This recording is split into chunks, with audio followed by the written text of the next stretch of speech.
Hello dear students. तो मैं ready हूँ आगे का चैप्टर कैरी ऑन करने के लिए। चैप्टर 1 सॉल्यूशन हमने स्टार्ट किया था पिछली वीडियो के अंदर। तो हम डिस्कस करेंगे मोल फ्रैक्शन के बारे में। पहले तो इसका जो सिंबल होता है वो उसे हम एक्स से डिनोट करते हैं, ठीक है। और जो सबस्क्रिप्ट यूज़ होता है right hand side of x वो डिनोट करता है कंपोनेंट को, ठीक है।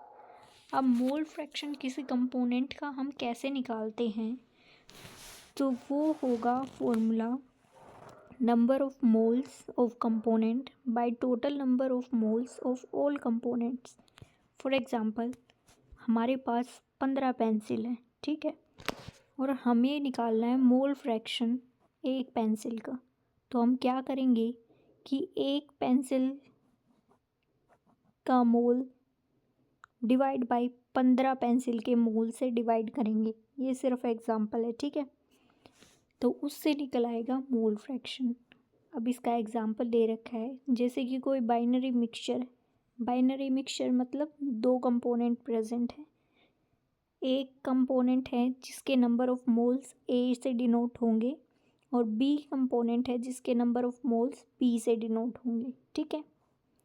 तो Na और Nb मोल्स हैं ए और बी के रिस्पेक्टिवली। अब मोल फ्रैक्शन मान लो हमें ए का निकालना है, तो मोल फ्रैक्शन डिनोट हुआ था एक्स से, ठीक है।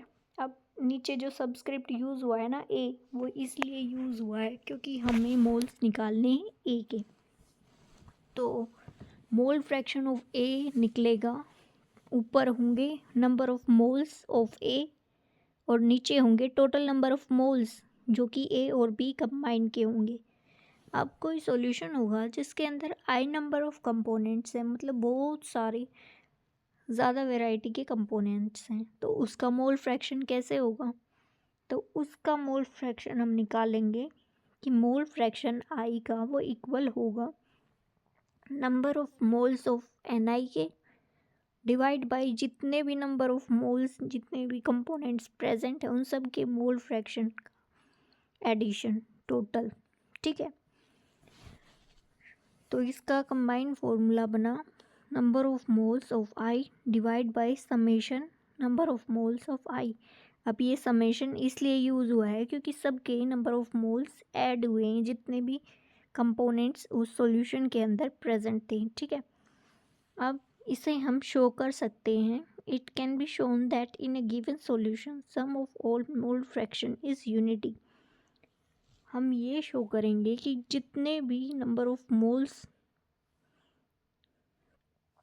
फ्रैक्शन है सॉल्यूशन का, उसका सम हमेशा 1 के इक्वल होगा, ठीक है।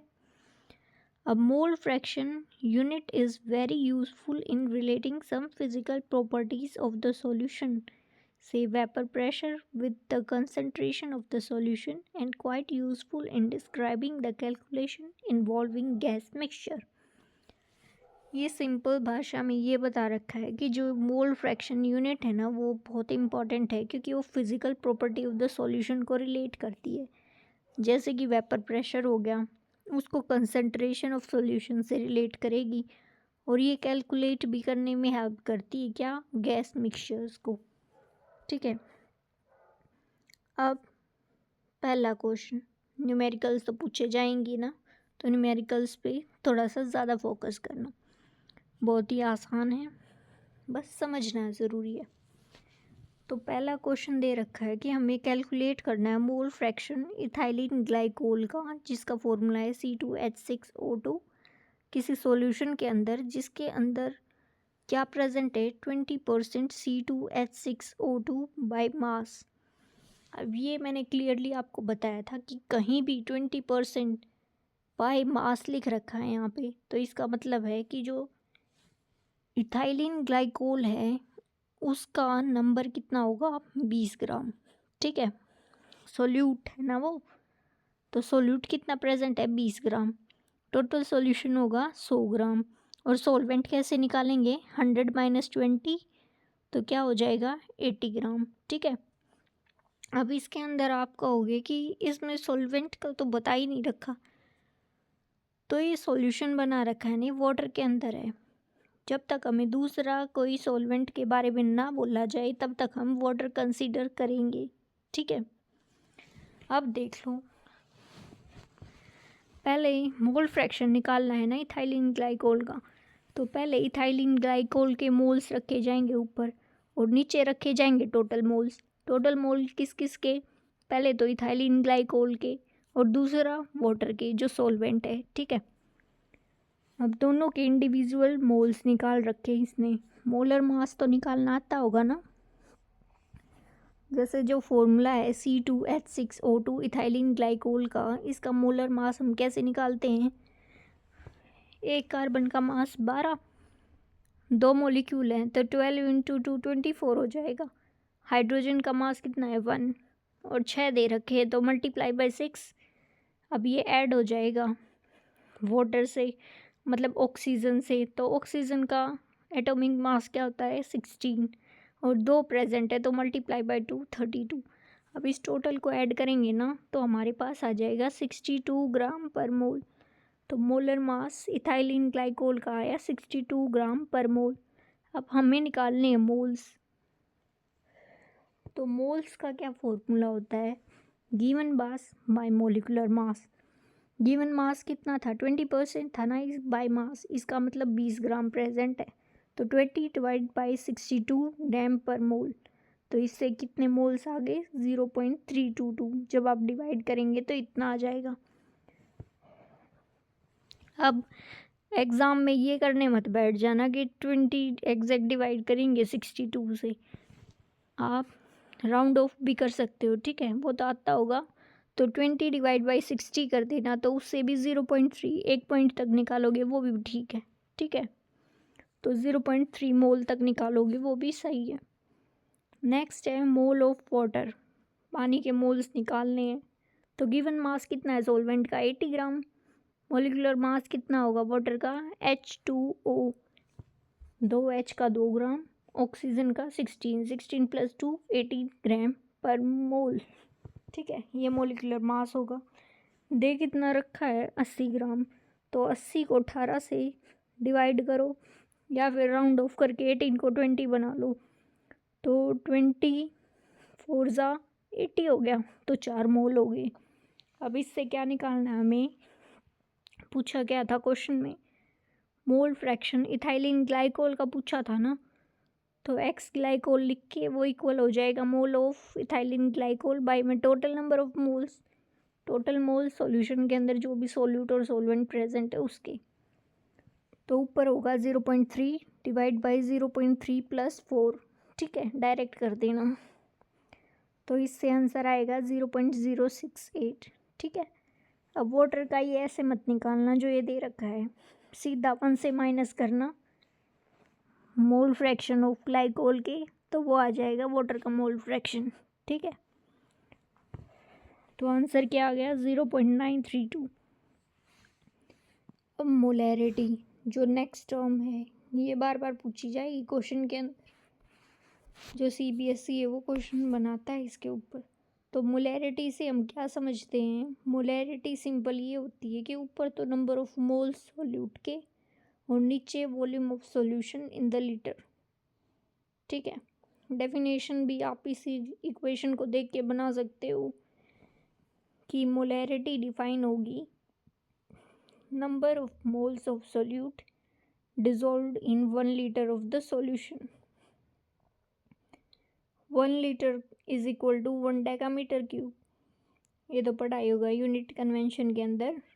तो मोलैरिटी, अब एग्जांपल ले रखा है, जैसे हमें बोल दे 0.25 मोलर का सॉल्यूशन है NaOH का, तो इससे हमें क्या पता चलेगा कि 0.25 मोल प्रेजेंट है कितने में 1 लीटर सॉल्यूशन के अंदर, ठीक है। अब इसके ऊपर एक न्यूमेरिकल है, ये देखो सिंपल सा न्यूमेरिकल है, लेकिन ये HCET और बाकी स्टेट्स एग्ज़ाम में भी पूछा गया है, तो ये मत सोचना कि 12th में पढ़ लिया तो आगे नहीं पढ़ना पड़ेगा। BSc MSc और आगे तक जब तक केमिस्ट्री है ना, यही टॉपिक है, बस एक्सटेंशन होता रहता है उनका, आगे आगे यही न्यूमेरिकल है, सेम टू सेम यही पूछे जाते हैं, ठीक है। तो कैलकुलेट करना है इसमें हमें मोलैरिटी को सॉल्यूशन की। अब इसमें इंफॉर्मेशन देखो क्या क्या दे रखी है। क्या मिल रहा है हमें 5 ग्राम NaOH, ठीक है। तो अपना सॉल्यूट मिल गया। सॉल्यूट कितना मिला 5 ग्राम NaOH। अब वॉल्यूम कितनी दे रखी है 450 ml, ठीक है। लेकिन मोलैरिटी की डेफिनेशन की ये थी कि जो वॉल्यूम है वो लीटर के अंदर होनी चाहिए। तो ml को लीटर के अंदर कन्वर्ट करने के लिए डिवाइड बाई 1000। अब निकालते हैं पहले मोल्स ऑफ NaOH। मोल्स कैसे निकलेंगे, given mass by molecular mass. Given mass है 5। अब मोलिकुलर मास ये बहुत इंपॉर्टेंट है, ये आपको निकालना आना चाहिए। Na का होता है 23, सोडियम का, ऑक्सीजन का 16, हाइड्रोजन का 1। इन तीनों को जोड़ दोगे तो 40 ग्राम पर मोल आ जाएगा आंसर। अब 5 को 40 से डिवाइड करोगे तो 1/8, और 1/8 को डिवाइड करोगे तो 0.125 मोल्स, ठीक है। अब ये मोल्स आए हैं सिर्फ। नेक्स्ट है volume of the solution in litre. Volume को लिखेंगे हम लीटर के अंदर, तो 450 को डिवाइड करना पड़ेगा 1000 के साथ। तो मोलैरिटी क्या आएगी, नंबर ऑफ मोल्स जो कि आए थे 0.125 इंटू 1000/450 ml। तो इससे कितनी मोलैरिटी आई 0.278 मोलर। और इसे हम मोलर को लिख सकते हैं मोल पर लीटर या फिर मोल पर डेकामीटर क्यूब। तो ये था, ये न्यूमेरिकल बहुत ईजी था। मेन आपको मोलिकुलर मास निकालना आना चाहिए, इसके लिए एक एक एलिमेंट का मास पता होना चाहिए आपको। नेक्स्ट है मोलैलिटी। मोलैलिटी ऐसे डिफाइन करेंगे कि जितने भी नंबर ऑफ मोल्स है ना सॉल्यूट के, जो पर केजी सॉल्वेंट के अंदर डिसॉल्व हुए। मोलैलिटी में हम मास ऑफ सॉल्वेंट लेंगे नीचे, मोल्स ऑफ सॉल्यूट तो सेम रहेगा मोलैरिटी में भी मोलैलिटी में भी, लेकिन जो मास ऑफ सॉल्वेंट है केजी का वो मोलैलिटी में लेंगे, और मोलैरिटी में ली थी हमने वॉल्यूम ऑफ द सॉल्यूशन, ठीक है। तो ये मेन डिफरेंस है, इसमें कंफ्यूज मत होना। मोलैरिटी कैपिटल M से डिनोट करते हैं और मोलैलिटी स्मॉल m से डिनोट करते हैं। अब इसका एग्जांपल देखो, जैसे 1 मोल पर केजी सॉल्यूशन KCl का, तो इससे हमें क्या पता चलेगा कि 1 मोल KCl का डिसॉल्व हुआ है 1 kg वाटर के अंदर। इसमें 1 मोल KCl मतलब सॉल्यूट का मोल, और 1 kg वाटर मतलब सॉल्वेंट का मास, क्योंकि सॉल्वेंट इसमें वाटर है, ठीक है। Each method of expressing concentration of the solution has its own merit and demerit. मतलब हम अलग अलग कंसंट्रेशन की टर्म यूज़ कर रहे हैं ना अलग अलग उसमें, तो उसकी मेरिट्स भी हैं और डीमेरिट्स भी हैं। अब जो मोस्ट इम्पोर्टेंट क्वेश्चन वो फ्रेम होता है यहाँ से कि जो mass percentage, ppm, mole fraction और मोलैलिटी ये टेम्परेचर के इंडिपेंडेंट होती हैं। इस लाइन को जितनी बार अंडरलाइन कर सको कर लो और घोट के पी जाओ, क्योंकि बार बार ये क्वेश्चन आता है, हर जगह आता है। नहीं यकीन होता तो प्रीवियस ईयर उठा के देख लेना। मास परसेंटेज में भी मास का वॉल्यूम का कोई जिक्र नहीं होता, ppm में भी वॉल्यूम का कोई जिक्र नहीं होता, मोल फ्रैक्शन में वॉल्यूम का कोई जिक्र नहीं होता, मोलैलिटी में मास का यूज़ होता है वॉल्यूम का नहीं यूज़ होता। जहाँ भी वॉल्यूम हटी वहाँ इंडिपेंडेंट ऑफ टेम्परेचर आएगा, क्योंकि जो वॉल्यूम होती है ना वो डिपेंड करती है टेम्परेचर पे, मास डिपेंड नहीं करता कभी भी टेम्परेचर पे। इसका नॉर्मल एग्जांपल देखो, हम हैं, मान ले हम 50 किलो के हैं, हमारे यहाँ पे गर्मी चल रही है, यहाँ पे हम 50 किलो के हम पहाड़ों पे घूमने चले गए तो भी हमारा मास तो 85 kg रहेगा ना। चाहे लद्दाख चले जाओ या उससे ऊपर चले जाओ, अंटार्कटिका चले जाओ, कितना ही कोल्ड रीजन और कितना ही हॉट रीजन हो, मास तो उतना ही रहेगा। इसका मतलब ये है कि जो मास है वो डिपेंड ही नहीं कर रहा टेम्परेचर पे। तो जितनी भी कंसंट्रेशन टर्म है जिसके अंदर मास आ रहा है वॉल्यूम आ ही नहीं रही, तो एग्जाम्पल होगा डेफिनेटली मास टेम्परेचर इंडिपेंडेंट का। तो ये पॉइंट याद रखना। एग्जाम्पल भी इतना अच्छा दिया है, भूलो नहीं ये। अब 1.3 में क्या निकाल रखा है हमने, मोलैलिटी निकालनी है 2.5 ग्राम इथेनोइक एसिड की 75 ग्राम बेंजीन के अंदर, ठीक है। तो इससे क्लियरली ये पता चल रहा है कि सोल्यूट का मास कितना दे रखा है। Given mass of solute is 2.5 ग्राम। अब मोलिकुलर मास निकालो। 2 सी हैं, 1 सी का 12, 2 का 24, ठीक है। एच कितने हैं, 4, 4 हो गया, 24 + 4 28, और 16 होता है एक ऑक्सीजन का, इसमें 2 हैं तो 32। अब इसे ऐड करो तो 60 ग्राम पर मोल इसका मोलर मास आ जाएगा C2H4O2 का। अब इसके मोल्स निकालो। Given mass by molecular mass 2.5/60, तो इसका डिवाइड कर लेना, 0.04 मोल आ गया। अब मास बेंजीन का इन केजी। मास क्यों ले रहे हैं हम, क्योंकि मोलैलिटी निकालनी है। मोलैलिटी होती है number of moles of solute divide by mass of solvent in the KG, ठीक है। ये बार बार स्ट्रेस देके इसलिए बोल रही हूँ क्योंकि इन्हें फॉर्मूलाज को याद कर लेना अच्छे से। ये ना हो कि क्वेश्चन में पूछ लिया मोलैलिटी और निकाल दो मोलैलिटी, ठीक है। तो mass of benzene in KG के अंदर क्या होगा, मल्टीप्लाई बाय 1000, नहीं डिवाइड बाय 1000 ग्राम को। तो इससे मोलैलिटी निकलाएगी moles of C2H4O2 divide by the kg of the benzene, क्योंकि वो है सोलवेंट का मास केजी के अंदर। तो इससे आंसर निकलेगा 2.556 मोल पर केजी। नेक्स्ट वीडियो के अंदर आपके ये पाँचों के पाँचों क्वेश्चन करवा दूंगी मैं डेफिनेटली। तो अब नेक्स्ट टर्म के ऊपर बढ़ते हैं। तो इसमें बताया हमें सोल्यूबिलिटी। तो सोल्यूबिलिटी सब्सटेंस की क्या होती है, अगर नॉर्मल वे में हमें पूछा जाए अपने वर्ड्स में, जैसे पानी के अंदर हम चीनी को घोल रहे हैं तो उसकी सोल्यूबिलिटी क्या होगी, कि वो डिज़ोल्व कर रहा है बार बार चीनी को अपने अंदर, इसे सोल्यूबिलिटी बोलेंगे। या फिर कितनी चीनी हम डिज़ोल्व कर सकते हैं एक स्पेसिफिक अमाउंट ऑफ वाटर के अंदर, वो सोल्यूबिलिटी होगी। कमेंट बॉक्स में ज़रूर बताना। अब बुकिश लैंग्वेज पे आते हैं। तो सोल्यूबिलिटी है ना सब्सटेंस की, वो मैक्सिमम अमाउंट होती है जो कि डिज़ोल्व हो सकती है स्पेसिफिक अमाउंट ऑफ सॉल्वेंट के अंदर किसी एक टेम्परेचर के ऊपर, ठीक है।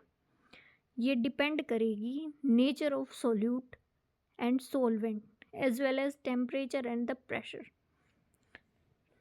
नेचर पे भी डिपेंड करेगी, सोल्यूट के भी सॉल्वेंट के भी, टेम्परेचर पे भी और प्रेशर पे भी। इसका नॉर्मल एग्जांपल बताती हूँ। जैसे पानी के अंदर आप चीनी डिज़ोल्व कर रहे हो, ठीक है। नींबू पानी बनाना है हमें, तो पहले चीनी डिज़ोल्व करनी पड़ेगी हमें पानी के अंदर। तो हम चीनी डालते गए, एक पॉइंट ऐसा आएगा हमारी चीनी घुलनी बंद हो जाएगी। तो हम क्या करते हैं, उसे गैस के ऊपर रख देते हैं कि गर्म करके बहुत जल्दी से वो होगा, ठीक है। या फिर दूसरा ऑप्शन है मिक्सी के अंदर डाल दो। मिक्सी के अंदर क्या होगा, ज़्यादा प्रेशर पे आके घूमती है, सेंट्रीफ्यूगेशन फोर्स लगेगी तो चीनी वाटर के अंदर डिज़ोल्व हो जाएगी। लेकिन वो भी एक स्पेसिफिक अमाउंट तक डिज़ोल्व होगी, ये नहीं कि आप कितना ही डालो, नहीं ऐसा नहीं होगा। अब हम कंसीडर करते हैं इन फैक्टर्स के in solution of a solid और गैस इन अ लिक्विड। ये हम नेक्स्ट वीडियो के अंदर डिस्कस करेंगे ऑफ कोर्स। Thank you.